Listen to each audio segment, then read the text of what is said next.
Yo, what's going on, guys? Crispy Flakes here. So the 2018 NBA draft is just around the corner. I came across this article ranking the top 5 players at each position for the 2018 NBA draft. So we all know now that the draft lottery is over where our favorite teams are going to select at. So why not go through this right here and just kind of see like who the top players are by position. I thought this would be a lot of fun to do.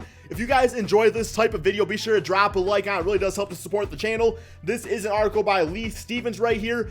So yeah, man, also let me know in the comment section below, like, who do you want your favorite team to draft? Who do you think they should draft? Or, you know, really anything out there, man. Just tell me about your favorite team and kind of your own, like, draft analysis about who they want or who you think they are going to get. And let's go ahead and get started on this. So we got point guards at first. So the 5th ranked point guard is Kyrie Thomas from Creighton. So he's pretty much a pretty solid 3-and-D player. I also know he's a combo guard. He draws a lot of comparisons to guys like Drew Holliday. So do I think he's going to start off being like a role player or anything like that in the NBA? Probably not right away. I definitely see him going to the G League at first and, you know, spending a little bit of time there just kind of getting a feel for the pace of the NBA basketball and stuff like that. But I mean, down the road, you might be potentially looking at like a Patrick Beverley type of player, not to mention he can play the shooting guard position. So that's definitely good for depth. I think he does have a nice place in the NBA. It's just going to be as a 3-and-D player. That could eventually down the road maybe evolve into a starting caliber point guard in the NBA. All right, next up, this is a player that I'm definitely a huge fan of. That is Aaron Holliday from UCLA. So last college season, he put up 20 points and 6 assists per game on 42% from 3. I mean, if you can knock down 3-pointers, if you can get your teammates involved, there is going to be a place for you in the NBA. I think he has the potential to be a nice spark off the bench.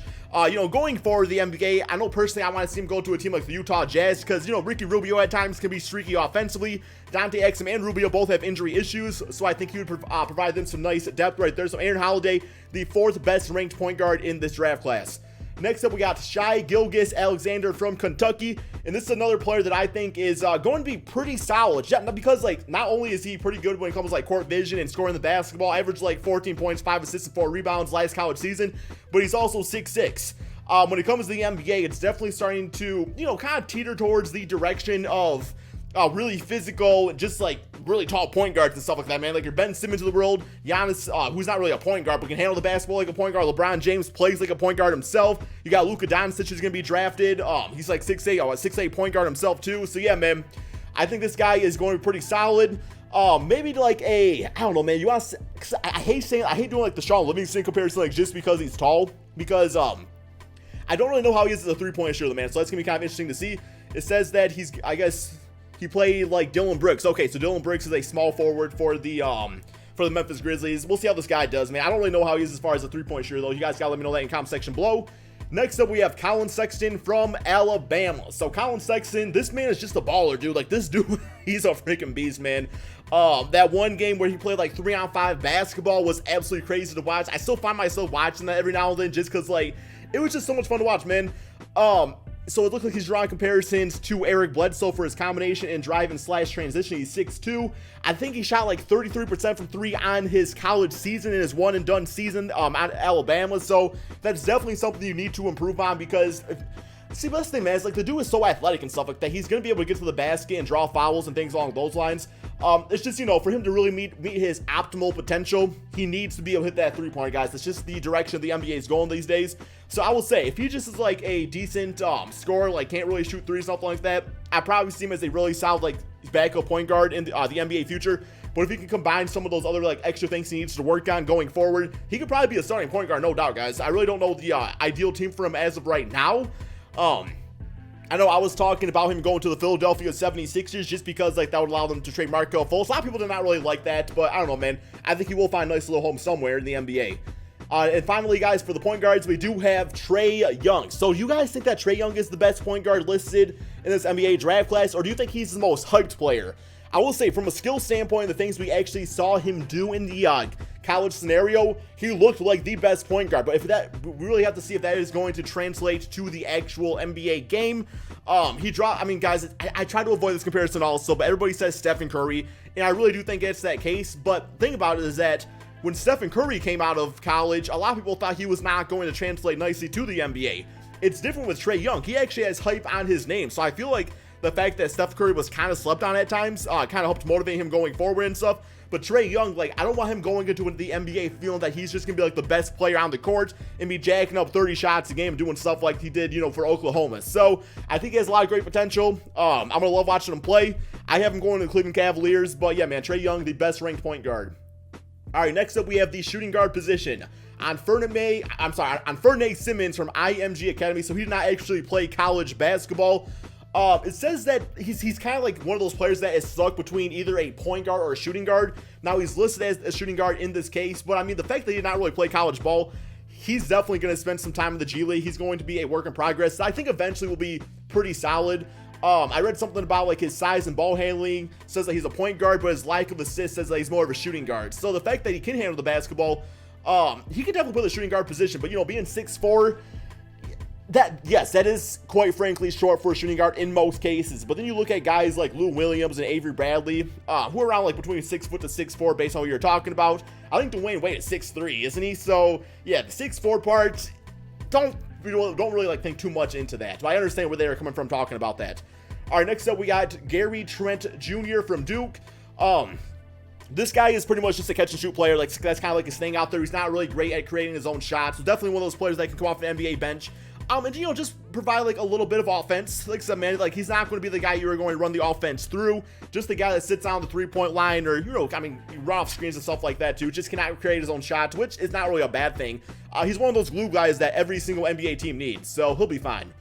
All right, next up, we have Lonnie Walker from Miami. So he's like 6'4", 200 pounds. Another 3-and-D type of player out there. He's got a pretty good NBA body, so he'll be pretty solid out there. I not really watched him at all in college, so I can't say too much about him. Just stuff I've read about him, things like that. But yeah, once again, guys, another good solid 3-and-D player. Maybe someone along the lines like a Courtney Lee, I guess, is maybe the best comparison I can give him right here. All right, next up, we have Troy Brown from Oregon. So Troy Brown. He averaged about 11 points, 6 rebounds, and 3 assists for Oregon last season. He is a player that can play like 3 positions out there. I think point guard, shooting guard, or also the small forward position. So that's always going to be nice to bring to any team out there. The second best ranked shooting guard in the draft class. And it looks like he's only 18 years old too. So another player, when you get these 18-year-olds, it does take time. So yeah, we'll see how that goes, man. It says, damn, 29% from downtown. That's, okay. 6'7", 215 though. That's pretty big. All right, next up for the final shooting guard, we got J.R. Smith from Texas Tech. This guy is going to be some 2K cheese one of these days, guys. Like remember this name when you play in 2K19 next year. This man shot 45% from 3. He got that Gerald Green, Tracy McGrady athleticism, guys, a 45-inch vertical. I'm kind of thinking maybe he's going to be like a Zach LaVine type of player, because Zach LaVine's pretty much the same thing. Could jump out of the gym, could also knock down 3 balls at a pretty good consistency right there. So he's going to be fun to watch, man. We might just see a future shooting guard or superstar in the making right there with J.R. Smith. All right. We have a player from the Euro League. I can never say his name right. I don't know if the D's silent, man. I always just call him Musa because I can't pronounce his bitch-ass name, man. But yeah, so what I was reading about him is that he doesn't quite have the NBA body yet as far as like dealing with NBA bodies on like defense. He's going to struggle with that. Probably a player that will stay overseas for a few seasons. So he's definitely one of those like pack away players. But I hear he's got a pretty good, smart, basketball IQ. They said that he's a hybrid mix between Brent Barry, Miles Ginobili, and Bojan Bogdanovic. So if he can be all 3 of those players, all great successful NBA players, then he'll definitely find a place in the NBA. But if he can't really get over the physical aspect of things, then that's going to be kind of dangerous. 18 years old at 6'9", so he definitely has like the height to play in the NBA. It's just you also got to build that muscle too. All right, next up we got Mikal Bridges. So definitely one of my favorite players from this NBA draft class. A lot of comparisons he gets to is Otto Porter or Robert Covington, a pretty solid 3-and-D player out there. That I think he's going to be like a 40% three-point shooter in the NBA, guys. So we always saw 6'7", 190-pound frame. We'll bring the defense out there. I mean, won the NCAA championship on Villanova, so we'll see where he goes to. I think he'll probably be like he'll definitely be a lottery pick. I'd like to see him maybe go to a team like the New York Knicks or something like that, but maybe they got some other, ideas for their draft pick, right?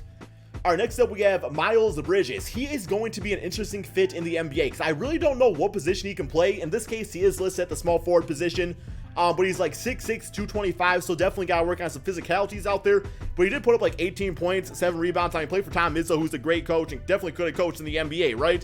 So I know going into the college season, Because Miles Bridges, I can't remember, he's been around for 1 or 2 seasons for Michigan State. Whatever season he went into college, this man was hyped. Like, people were saying LeBron James. I mean, he was a 5-star recruit, man, like top 3 recruit. Yeah, I don't know if they said LeBron James, but they were definitely saying he was going to be like that next level generation player. So yeah, Miles Bridges from Michigan State. All right, so in this case, they have Luka Doncic listed at the small forward position. I mean, he's 6'8". It's going to depend on what team he goes to. Because if he goes to a team like the Phoenix Suns, then yeah, he's going to play the point guard position. If he goes to the Sacramento Kings, chances are he'll play the shooting guard position. Either way, man, he's a plug and play. He's a player that can play point guard, shooting guard, or small forward. Definitely not like power forward, maybe in a really, really small bitch-ass lineup or something like that. But even in that case, probably not. But no, man, what more can be said about this dude? The court vision is off the charts.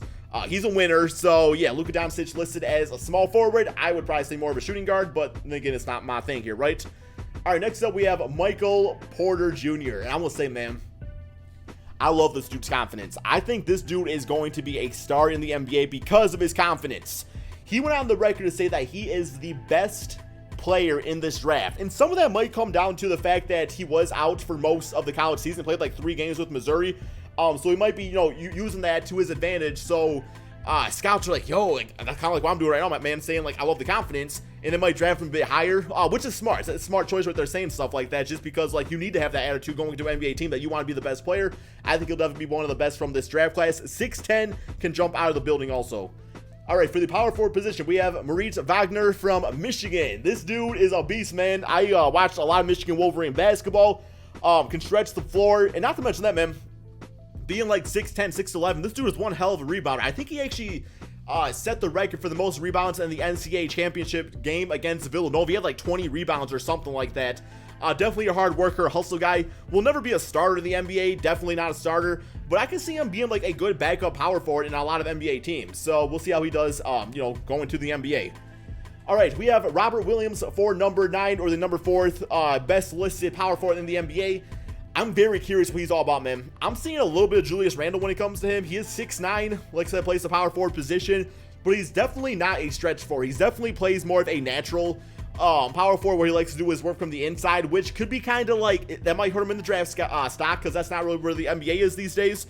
But, being 6'9" stuff, and being pretty mobile, I do think that he has a career at least as a backup big man. Have that be sometimes at the power forward position or the center position. I don't think it would be a starter just due to kind of like being in between positions like that. Now, if he can grow to be like 6'10", 6'11" over the summer, then that's a different story. He's pretty young, so that definitely could happen. All right, next up we have Kevin Knox, listed at the power forward position for Kentucky. Can also play the small forward position. Diverse skill set. I know they were saying that he's kind of like a leaner version of Draymond Green, so he's not going to like kill you in scoring. He's not going to kill you in rebounding. He's not going to kill you in assists, but he's going to do a little bit of everything out there while playing some pretty solid defense. So I definitely know guys like that have a high value right now in the NBA. All right, we have Jaren Jackson Jr. from Michigan State. Okay, I'm going to give you guys a comparison right here. It's another Michigan State player because this guy does worry me. I do think that he could be pretty solid in the NBA. It looks like he put up like 20 points, 10 rebounds on a lot of different games out there. But then also there's games where he just doesn't really do much. And that kind of scares me, man, because I'm thinking of one Michigan State big man, Deonte Davis, that was drafted, I believe, by the Memphis Grizzlies a few seasons ago, that came out after one season. And he doesn't really, I mean, he's an okay player, I guess, but definitely not like special. So Jaren Jackson, I think it's a bit of a risk taking him, but if he does actually end up being that solid NBA player that he could be at times in college, then you are going to get yourself a nice player. Otherwise, I will say he definitely does have some bust potential, but the potential, guys, is very high as far as being a pretty solid player in the NBA. I know, not to mention he's 6'11", 240, so that's great. Also can shoot threes. Just saying, man. Serge Ibaka comparison. Just saying, man. Okay, next up, Marvin Bagley III. Going into the college season, this guy was actually listed as like the number 1 player that was going to go. The thing that makes me a little bit afraid about him is that he put up like 20 points, 10 rebounds last season for Duke. A lot of that is due to just like his athleticism over a lot of the other college players. In the NBA, you don't really have that as much because everybody's an athletic freak. So it's going to come down to how much of that was actually athletic based, how much of it was skill based. I definitely think he's going to have a solid NBA career. I think he will also work on his shooting range. Even if he can get like the mid-range game going, man, just do something out there. You can't be a player that just operates on the inside. It doesn't work out anymore, man. That's not winning basketball, which is how offenses are drawing up these days. Also, like, I know his defense is not all that great just because he is only like 6'9" or something like that, maybe 6'10", but yeah, not the greatest shot blocker. Definitely has a lot of things to work on, but once again, man, the potential for this guy to be a future franchise player is there. It's just it comes down to where the best fit is going to be for him, depending on what team drafts him, right? All right, next up we have centers. So we have Mitchell Robinson. So Mitchell Robinson, as far as I know, yeah, he played for McDonald's All-American, but did not play in college, I don't think. Yeah, he was not a college player. A lot of people, there's not like a ton of information about this guy out there. Just that the potential of him being like a really good center someday is there. So you're drafting with which is the mindset that, okay, he's going to be a really good player someday, right? Looks like he's 7'1", big man, brings lots of unanswered questions, and wheelbarrow full of raw talent. The raw talent shit always freaking scares me, man. So think of a mix of Tyson Chandler, DeAndre Jordan. Well, that's a beast, right? If you can be that. But you can also be a freaking mix of Kwame Brown and Darko Milicic, right? So, you know, just kind of draft with caution when it comes to him, right? All right, number 4 for centers, we have Deonte Porter. He, of course, is the brother, I believe brother or cousin. I think it's the brother of Michael Porter Jr. So, what's this? Yeah. Okay, yeah, he's his brother. It says right here, man. And the list of brothers right there. But yeah, last college season for Missouri, he put up 10 points, 7 rebounds per game. Definitely not drafting him, you know, based off those skill sets. It once again just comes down to, you know, does that raw basketball potential kind of run in the family? Because they all know Michael Porter's going to be a beast. It's like, yo, does Dejounte Murray, man, them genetics, is it going to help us out in the future? All right, next up we have Wendell Carter Jr. from Duke. So he played alongside Marvin Bagley last college season. Had a very solid season, guys. But once again, it kind of comes down to like how much of that was because of playing alongside Marvin Bagley and just being on a dominant team like Duke. I don't think that's the case. I definitely think he does have skills because it's very well, man. He could just went on the team average like 2 points and 2 rebounds. But no, he still put up the numbers, which is a big part of it. It says he's a mix of Al Horford and Juwan Howard. So yes, we'll see how he does, right? Okay, next up. This is the guy I'm excited for, man. I feel like you gotta go for this dude. Mo Bamba from Texas. 7 foot, 225 pounds. Can shoot the basketball. Great shot blocker. But of course, the 7'9" wingspan. No matter what, even if he's a complete bust, he's a player that is going to be able to throw shots back. He is not going to be a bust, man. This guy, I'm so hyped for Mo Bamba, what he does in the NBA. I really hope he goes to a team that can really get the most out of his talents right there. I think he's going to be fun to watch, guys. Mo Bamba from Texas. I have him going to the Chicago Bulls and playing alongside Lauri Markkanen, but there's a lot of teams that could use the talent out there, right? Okay, and finally, we all know DeAndre Ayton, man. I mean, 7'1", 250 pounds. Pretty much reminds me of like, well, it says in this case, David Robinson or Karl-Anthony Towns. I still see a lot of like Joel Embiid potential in him, just like based off his body and his skill set and things like that. A future franchise player right here. I mean, gonna be up there with the Karl-Anthony Townses, the Anthony Davises, the Joel Embiids of the world. So yeah, definitely cannot go wrong with him. But anyway, guys, hope you all enjoyed this video. Be sure to drop that like, subscribe if you're new to my channel. If you want to read some more about some of these players right there, article is in the description of this video. And peace out, my friends.